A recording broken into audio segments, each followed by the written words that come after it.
Boa noite a todos e a todas. Vou falar hoje sobre um assunto que todo mundo menciona, vez ou outra está fazendo um comentário, mas eu gostaria que as pessoas, muitas pessoas não entendem exatamente algumas questões que referem-se a mudanças climáticas e tem a ver diretamente com as abelhas nativas.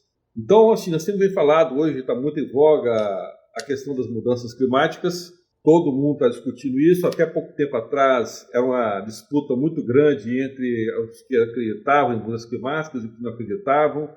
Hoje não se discute mais isso, porque os dados estão consolidados e realmente as mudanças climáticas estão acontecendo de uma forma bastante acentuada.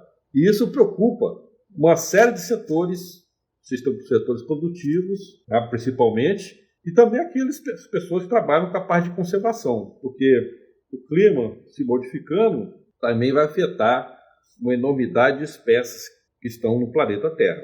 Muitas delas, inclusive, a extinção de muitas delas será acelerada por conta dessas mudanças climáticas. Você já deve ter ouvido falar algum comentário sobre que precisamos de 1,7 planetas Terras para suprir as nossas necessidades.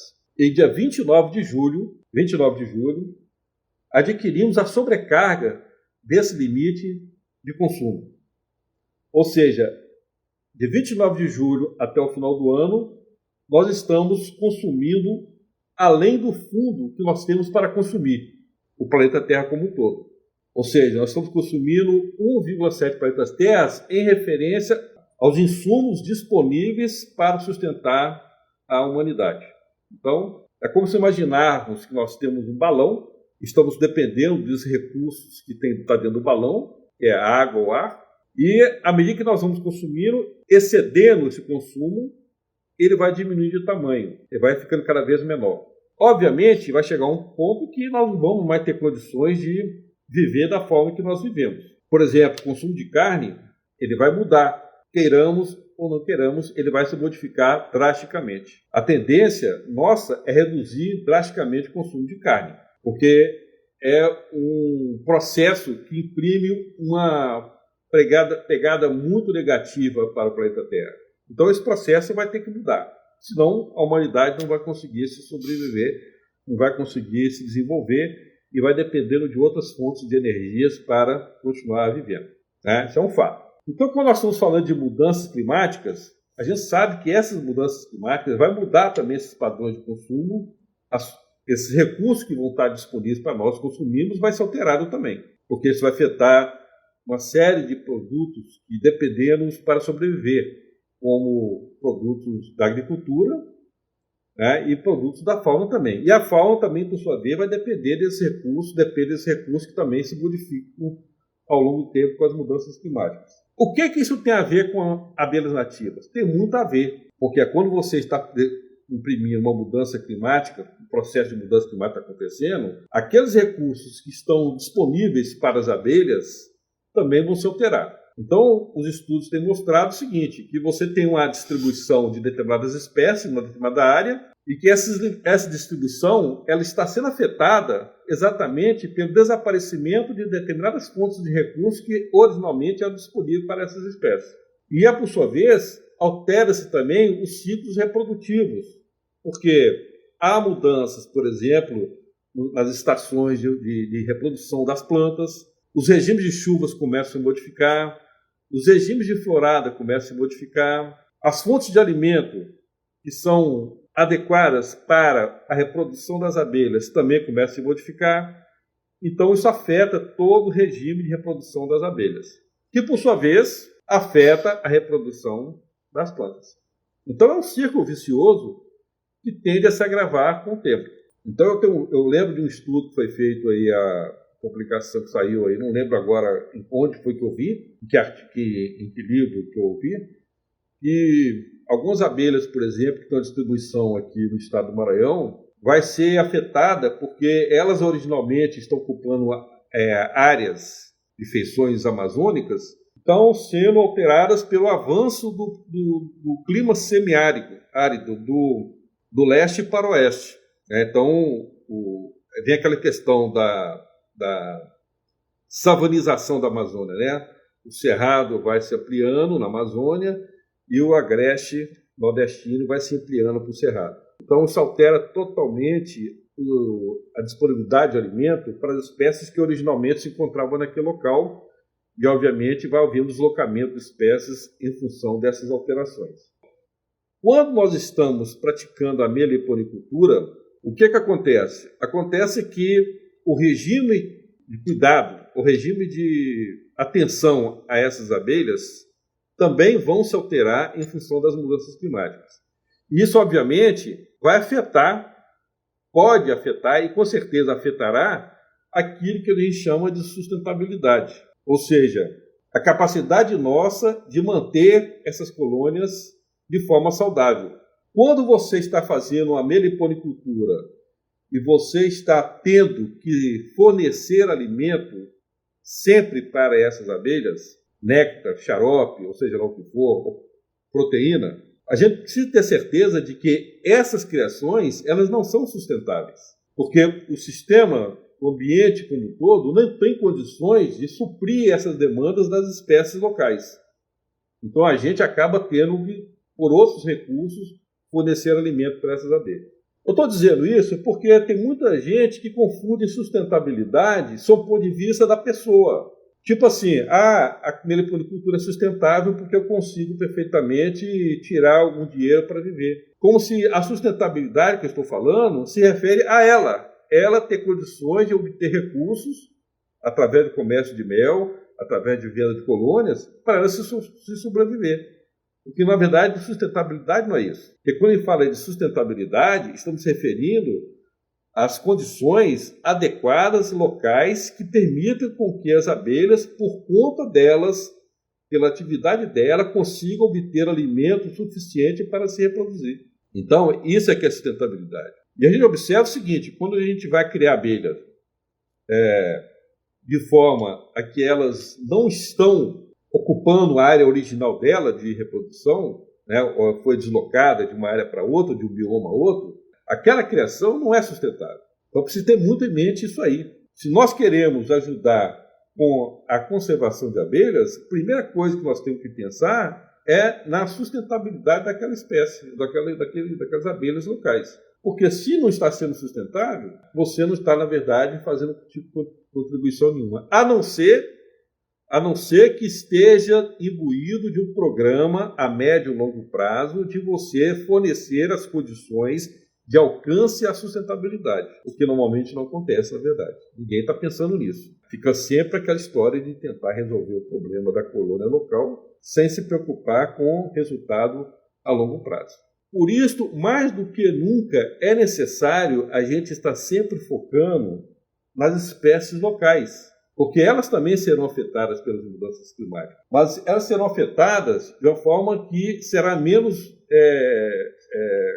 menos drástico do que se esperar se você estivesse trabalhando com uma espécie diferente daquela região. Naturalmente, essas mudanças vão acontecendo, né? E permite com que a gente faça as correções necessárias para que aquelas espécies possam continuar sobrevivendo.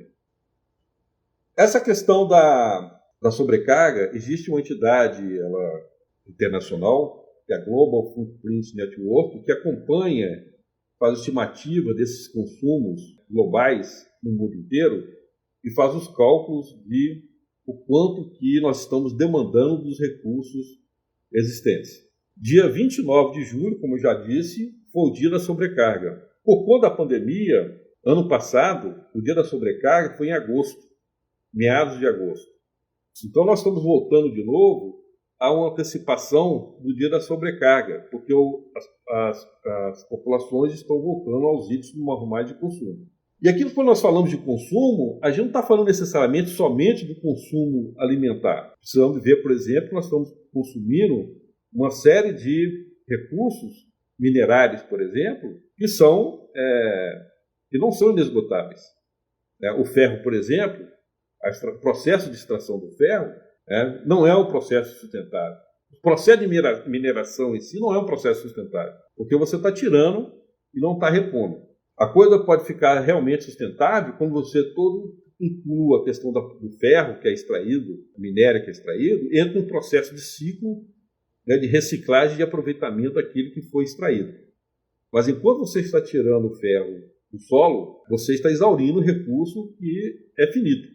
Isso vai acabar. Então nós temos essa questão e eu acho que todo mundo tem que ter consciência disso, de fato, sobre essa questão, porque são pequenos movimentos locais agora, que não têm grandes impactos de imediato, mas que pode ter e que certamente terá a longo prazo.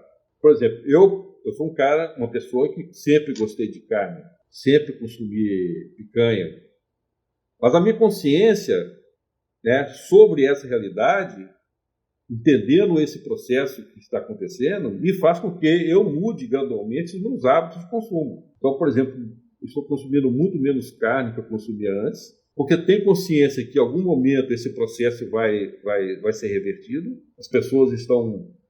O processo, por exemplo, de desmatamento para a implantação do gado, por exemplo, global, já está diminuindo. As pessoas já não têm mais espaço para desmatar, para implantar pasto. Os pastos vão ser feitos em áreas que já estão degradadas, não tem mais como derrubar. Estamos entrando naquela campanha do desmatamento zero, que ela vai vir, com certeza, o desmatamento zero vai ser implantado, porque se esses processos não forem implantados, tendo em vista a lógica da mudança climática, simplesmente não vamos conseguir, a humanidade como um todo não vai conseguir sobreviver a essas mudanças. Isso vai afetar quem? Provavelmente não vai afetar a mim, lógico. Mas vai afetar meus descendentes, pode afetar os meus filhos, pode afetar os meus netos, e sabemos que já está afetando muitas pessoas hoje através desses ciclos periódicos de catástrofes que estão acontecendo no mundo inteiro. Porque não é coisa simplesmente, como se diz, atemporal, um processo simplesmente um acaso que esteja acontecendo, que não tem relação nenhuma com essas modificações que existem, né? Isso é um fato. Cada vez o aviso dessas mudanças, elas já estão vindo há muito tempo, né? Há mais de 50 anos, já estão sendo faladas, e ainda a gente ainda não tomou medidas efetivas de conservação. E vamos ter que tomar, antes que as coisas fiquem piores do que já estão. Vai ficar pior, com certeza vai ficar pior. E nesse contexto a gente precisa pensar muito nessa questão do processo de criação dessas abelhas também. Porque como elas são, na verdade, responsáveis pelos processos reprodutivos das plantas, seja agrícolas ou não, um fator-chave que tem que ser trabalhado é exatamente a conservação dessas abelhas. As abelhas nativas, as abelhas que têm uma relação muito mais íntima com a flora local do que a abelha africanizada, que ao invés de ser expandida, elas têm que ser restringidas, tem que incentivar o máximo da criação dessas abelhas, mas de forma, como já disse, sustentável, pensando sempre no fato de que elas têm que, para conservarem, têm que estar explorando os recursos locais de forma sustentável, né, para que o ciclo reprodutivo dessas abelhas elas continuem. Não aconteça, não que seja simplesmente por reprodução artificial, como nós fazemos nos meliponários, a gente vai dividir em colônia. Mas os ciclos naturais reprodutivos, eles têm que ser incentivados. Por isso que é importante a gente ter em mente sempre dessa questão desse problema que nós vamos ter que trabalhar, pensar muito daqui para frente. Talvez sejam as primeiras que sejam impactadas no processo, com certeza, né? Já existe, inclusive, registro desses impactos. O problema nosso, na verdade, no meu entendimento, é que a gente não tem muitos dados de populações a longo prazo. Muitos estudos são de curto prazo, de 2, 3, 4 anos. Então, os estudos populacionais grandes, a gente não tem essas informações. E com certeza, esses registros existem, só que a gente não está tendo condições de coletá-los. Porque a gente já vê em alguns lugares que determinadas espécies já não estão tão frequentes como eram antes. Os processos de reprodução dessas colônias já estão muito afetados. A gente pode ver até mesmo pela produção de mel, né? Que a gente vê que a produção de mel está declinando, embora a questão de mel é apenas um elemento da questão das abelhas, né? Porque mais importante do que o mel é o pólen, na verdade, né? O pólen é que é importante para garantir os ciclos reprodutivos. Então, em algumas regiões, esses processos já têm aparecido com uma certa frequência. Gostaria de ouvir depois sugestões sobre temas que vocês possam sugerir para a gente abordar sobre as abelhas. Estou aberto para sugestões. A nossa ideia aqui é sair daquele ciclo vicioso de sempre falar do processo da criação de abelha em si. Criação, teste de criação. O foco nosso não é esse. O foco nosso é dos assuntos transversais que estão ligados à meliponicultura, que são de muita importância para a conservação. Então, o nosso não é falar sobre a criação de abelhas, sobre a biologia de abelhas, sobre a meliponicultura. É falar, inclusive, de experiências de outros criadores, principalmente os trabalhadores da agricultura familiar, que eu tenho muito apreço por eles, tendo em vista a importância que eles têm para a conservação das abelhas nas áreas rurais. Então é isso. Tá? Então fico aberto a sugestões que vocês podem falar dessas iniciativas que existem pelo Brasil afora e pessoas trabalhando nesse sentido. Ok? Então fica um grande abraço para vocês e até a próxima.